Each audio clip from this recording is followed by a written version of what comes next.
लीजिए सुनिए विश्वंभर नाथ शर्मा कौशिक की लिखी कहानी भक्षक रक्षक। मेरी यानी समीर गोस्वामी की आवाज में। दोपहर का समय था। पंडित चंद्रकांत सर्राफ अपनी दुकान पर बैठे हुए थे। थोड़ी ही दूर पर उनका एक सहकारी भी विराजमान था। एक बगल में उनका एक नौकर भी बैठा था। चंद्रकांत की दुकान पर अनेक प्रकार की सोने चांदी की तैयार वस्तुएं बिकती थीं। पंडित चंद्रकांत जम्हाई लेकर बोले, आज बड़ा सन्नाटा है। सहकारी बोला, अब धूप कुछ तेज होने लगी है, इसलिए दोपहर में आदमी नहीं निकलते। हाँ, ये बात तो है, चंद्रकांत ने कहा। दोनों मौन हो गए। समय काटने के लिए चंद्रकांत ने एक बही उठा ली और उसके पन्ने उलटने लगे। कुछ समय इस प्रकार बीतने के पश्चात सामने से स्त्री पुरुष का एक जोड़ा आता दिखाई पड़ा। दुकानों की ओर ताकते हुए वे दोनों चंद्रकांत की दुकान के सामने आए। दुकान के सन्मुख आकर दोनों ठिठक गए। शोकेस में लगे हुए सामान को कुछ देर ध्यानपूर्वक देखने के पश्चात दोनों ने धीमे स्वर में कुछ बात की। चंद्रकांत ने बही पर से दृष्टि उठाकर उनकी ओर देखा। स्त्री की वयस 20-22 वर्ष के लगभग थी। गोरी चिट्टी, नाक नक्शे से दुरुस्त तथा रिष्टपुष्ट। पुरुष की वयस 40 के लगभग होगी। सांवला रंग, कद नाटा, शरीर का पतला, कोट पैंट कॉलर नेकटाई से लैस। स्त्री बैंगनी रंग की बनारसी साड़ी और उसी कपड़े का जंपर तथा पैरों में सैंडल पहने थी। पुरुष ने आगे बढ़कर चंद्रकांत से पूछा, साड़ी पिन है? हाँ, ऊपर आ जाइए। आगे आगे स्त्री और पीछे पुरुष। दोनों दुकान पर चढ़कर अंदर आ गए। पुरुष तो खड़ा रहा, स्त्री कुर्सी पर बैठ गई। चंद्रकांत ने एक बड़ा बक्स खोलकर स्त्री के हाथ में दे दिया। इस बक्स में अनेक डिजाइन तथा मूल्य की साड़ी पिनें लगी हुई थी। स्त्री कुछ क्षण तक उन्हें देखकर पुरुष से बोली, जरा देखो। मैं क्या देखूं? जो तुम्हें पसंद हो वो ले लो। कुछ सलाह तो दो। पसंद में सलाह का क्या काम? ये कहकर पुरुष चंद्रकांत की ओर देखकर किंचित मुस्कुराया। चंद्रकांत भी मुस्कुरा दिए और बोले, ठीक कहा आपने। स्त्री एक पिन की ओर संकेत करके पुरुष से बोली, ये पिन अच्छी है। पुरुष पिन की ओर देखकर बोला, मुझे तो सभी अच्छी लगती हैं। स्त्री ने चंद्रकांत से पूछा, इसके क्या दाम है? चंद्रकांत ने पिन में लगा हुआ छोटा सा टिकट देखकर कहा, 25 रुपया। गिनी गोल्ड का है? पुरुष ने पूछा। हाँ, बीच में जो सफेद नगीना है वो पुखराज का है। पुखराज तो पीला होता है, स्त्री ने कहा। चंद्रकांत शिष्टतापूर्वक हंसकर बोले, पीला भी होता है और सफेद भी। मैं तो हीरा समझी थी, स्त्री ने कहा। इतना बड़ा हीरा होता तो इस पिन के दाम 200 रुपये होते। अच्छा, तो इसे ही निकाल दीजिए, यही ले लिया जाए। अंतिम वाक्य स्त्री ने पुरुष की ओर देखकर कहा। ठीक है, चंद्रकांत से वो बोला, दाम कुछ कम कर दीजिए। बिल्कुल एक दाम है, हमारे यहां मोल तोल नहीं होता। चंद्रकांत ने पिन निकालकर एक छोटी डिब्बी में रखते हुए कहा। पुरुष ने जेब से मनी बैग निकाला और 25 रुपये गिनकर चंद्रकांत को दिए। चंद्रकांत ने रसीद दी। दोनों विदा हुए। पंडित चंद्रकांत जवान आदमी है। वयस 30-32 वर्ष के लगभग है। चंद्रकांत उन्हीं जैसे चरित्र के लोगों में रंगीली तबीयत के आदमी प्रसिद्ध हैं। शरीफाना ढंग से पर स्त्री तथा वैश्यगमन करने वाले को कुछ लोग रंगीली तबीयत का आदमी कहते हैं। पंडित चंद्रकांत इसी ढंग के रंगीले आदमी हैं। संध्या का समय था। पंडित चंद्रकांत अपनी दुकान पर विराजमान थे। इसी समय उनके एक घनिष्ठ मित्र, जो उन्हीं के समान रंगीले थे, आए। चंद्रकांत मुस्कुराकर बोले, आओ रजनीगंधा। चंद्रकांत ने इनका नाम रजनीगंधा रख दिया था। अपने घनिष्ठ मित्रों में ये महाशय इसी नाम से पुकारे जाते थे। रजनीगंधा नाम इस कारण पड़ा कि ये महाशय रात में ही निकलते थे। संध्या को स्नान करके अच्छे वस्त्र पहनकर तथा इत्र सेंट से सुवासित होकर घूमने निकलते थे और 11-12 बजे घर वापस जाते थे। घर के रईस तथा धनाढ्य थे। रजनीगंधा महाशय बैठकर बोले, क्या हो रहा है? बस यहां तो वही नित्य के पापड़ बेलना। आप अपनी कहिए, आज कार नहीं लाए? ऐसे ही टहलता हुआ चला आया। कार लड़के बच्चों को सिनेमा ले गई है। ये कहो, और क्या खबर है? खबर ये है कि कल लखनऊ चलते हो। लखनऊ? हाँ, काम तो है। तुम क्यों जा रहे हो?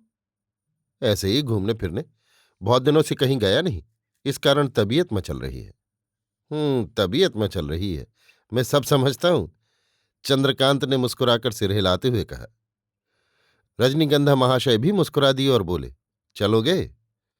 चलो, मुझे तो जाना ही है। रेल से चलोगे या कार से? कार ले चलेंगे, कल सवेरे चलो। दिन भर घूमे फिरें। तुम अपना काम कर लेना, रात को होटल में ठहर जाएंगे। वो तो तू ठहरेगा ही। रजनीगंधा जो ठहरा, रात को ही महकेगा। चंद्रकांत ने मुस्कुराते हुए रहस्यपूर्ण दृष्टि से कहा। हाँ तो बोलो, पक्का रहा? अभी बताता हूं। ये कहकर चंद्रकांत ने अपने सहकारी से कहा, जरा वो लिस्ट तो निकालना, देखें कौन कौन चीजें लानी हैं। सहकारी ने सूची निकाल कर दी। चंद्रकांत उसे ध्यानपूर्वक देखकर सहकारी से बोला, इतनी सब चीजें आवेंगी? हाँ, आना तो सभी चाहिए। देखो, कल दिन भर में काम हो जाएगा तो आ जाएंगे। तो परसों भी ठहर जाएंगे, शाम तक काम हो जाएगा, बस उसी समय चल देंगे। रजनीगंधा ने कहा। हाँ हाँ, अच्छा पक्का रहा। दूसरे दिन पंडित चंद्रकांत तथा रजनीगंधा कार द्वारा लखनऊ पहुंचे। दिन भर इधर उधर घूमने के पश्चात संध्या समय ये दोनों अपने परिचित होटल में पहुंच गए। होटल के मैनेजर ने मुस्कुराते हुए इनका स्वागत किया। रजनीगंधा ने पूछा, हमारा रूम खाली है? खाली है सरकार। आपका रूम तो मैं अधिकतर खाली ही रखता हूं कि न जाने कब सरकार तशरीफ ले आवे। बड़ी मेहरबानी है। होटल के गैराज में कार खड़ी करके दोनों अपने कमरे में पहुंचे। कमरा काफी बड़ा था। एक ओर दो पलंग बराबर एक दूसरे से सटे हुए बिछे थे। पलंग पर बिस्तर भी लगे हुए थे। दूसरी ओर एक सिंगार मेज लगी थी। एक ओर कपड़े टांगने की अलमारी थी। दीवार पर भी खूंटियां थीं। बीच में एक छोटी सी गोल मेज के चारों ओर चार कुर्सियां बिछी थीं। एक ओर गुसल खाने में जाने का द्वार था। दो बत्तियां तथा पंखा भी था। रजनीगंधा ने पंखा खोलते हुए कहा, अब गर्मी पड़ने लगी। दोनों ने कोट उतार कर टांग दिए और कुर्सियों पर बैठकर हवा खाने लगे। थोड़ी ही देर बाद एक बॉय आया और उसने पूछा, खाना कब खाइएगा? खाना? 9 बजे। अभी तो जरा नहाना है। बहुत अच्छा, कहकर बॉय जाने लगा। रजनीगंधा ने उसे रोककर कहा, जरा सुनना, वो अलहर रखू कहाँ है बुलवाऊं? हाँ। बॉय चला गया। चंद्रकांत मुस्कुराकर बोले, क्या मजाल जो चूक जाए। अबे कभी कभी तो भूल जाया कर। भूलने वाले की ऐसी तैसी। और मैं भूल जाऊं तो तुम कैसे हो? कर का माला छोड़कर मन का माला जपते हो बच्चा। बगुला हो। देखने में बड़े शांत और गंभीर, परंतु ध्यान मछली की ही ओर रहता है। इसी समय अलहरख्खू आ गया। उसने आते ही फर्शी सलाम किया।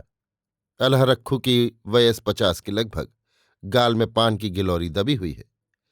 कहो मियाँ, अच्छे हो? हुजूर के इकबाल से सब बखैरियत। क्या हुक्म है? क्या बताना पड़ेगा?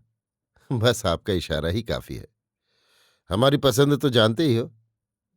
नई चीज लीजिए, इंशाअल्लाह देखकर फड़क जाइएगा। ये कहकर अलहरख्खू चला गया। अच्छा, मैं जरा नहा लूं। हाँ, मांग चोटी से लैस हो जाओ। बकुमत, कहकर रजनीगंधा गुसल खाने में चला गया।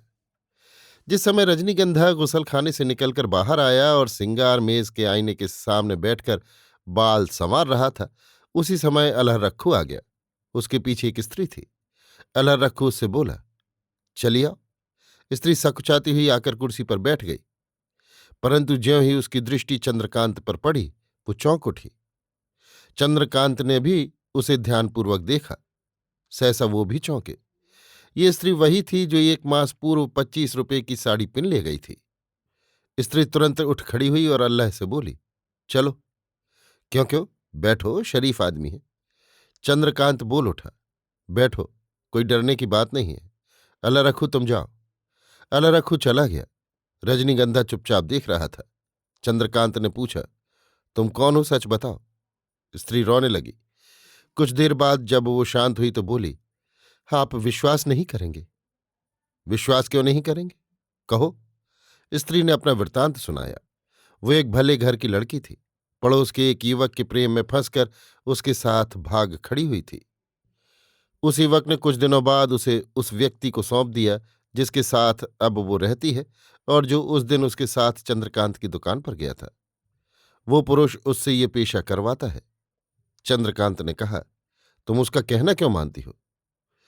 वो जल्लाद है, उसकी बात न मानूं तो जान से मार दे।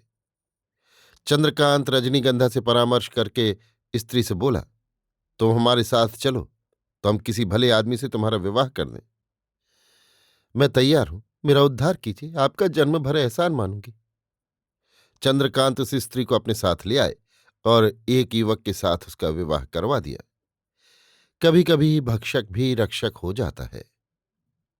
अभी आप सुन रहे थे विश्वंभर नाथ शर्मा कौशिक की लिखी कहानी भक्षक रक्षक, मेरी यानी समीर गोस्वामी की आवाज में।